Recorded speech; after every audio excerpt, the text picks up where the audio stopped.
ha sido también la experiencia propia. Yo fui formado mi formación de pregrado fue básicamente en instituciones confesionales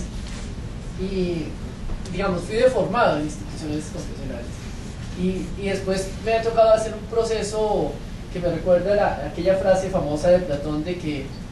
uno debe temerle más a quienes le tocan el alma que a quienes le tocan el cuerpo, porque dice cuando uno se alimenta el organismo tiene la posibilidad de expulsar el alimento nocivo mediante el vómito, pero cuando uno le toca en el alma hacer ese proceso de catarsis es muy difícil. Entonces hay que saber seleccionar muy bien los maestros, ¿no? Lamentablemente a veces cuando uno en la adolescencia no tiene esa suficiente capacidad de discernimiento y por eso, por ejemplo, haber pasado por instituciones que se dicen universitarias donde hay biblioteca, en la biblioteca los estudiantes, por ejemplo, no pueden acceder a los textos originales de filósofos como Kant, Marx, y a mí lo que me salvó fue que estudié filosofía en otra universidad, hice las dos carreras al tiempo. Y en instituciones católicas, ¿no? Era el Opus Dei. Entonces, de todos modos, cuando uno mira, digamos, la influencia o los efectos que ha tenido ciertas tendencias del cristianismo, del catolicismo en la educación colombiana, podríamos enfatizar o darnos cuenta de cierto carácter de educación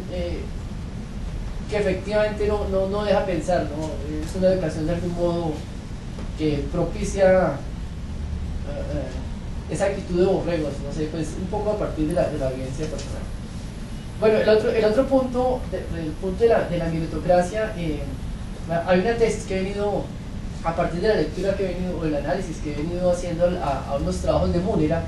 sobre el concepto de gobernabilidad universitaria, me llamaba la atención que él planteaba cómo en la universidad no solo opera el concepto, o operaría, digámoslo así, en su mejor expresión,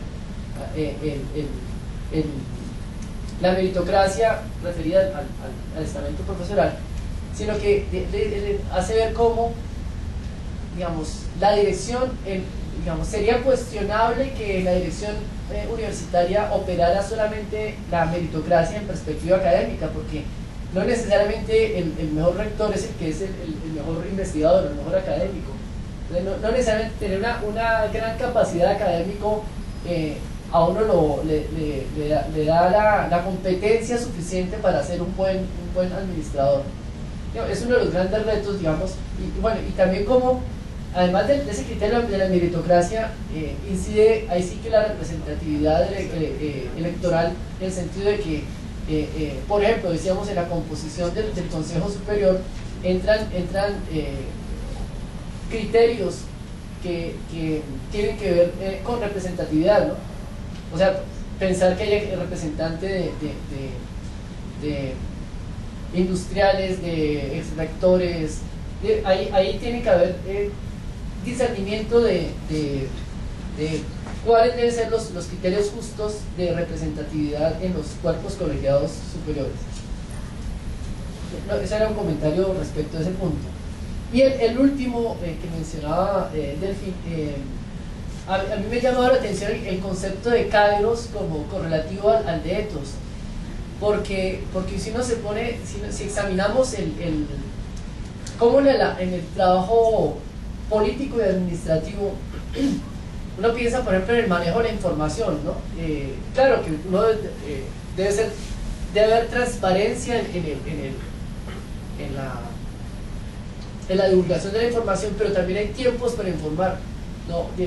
realmente cuando uno hace un trabajo administrativo no puede enterarse de algo e inmediatamente estarlo divulgando, sino hay como cierta prudencia en el manejo del tiempo. Y lo mismo que otro punto que tiene aquí también que ver con el kairos,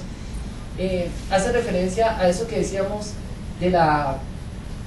capacidad de de pensar en términos de encontrar soluciones respecto de un problema nuevo, y uno lo ve que es en el trabajo colegiado que se hace en asambleas o en claustros, como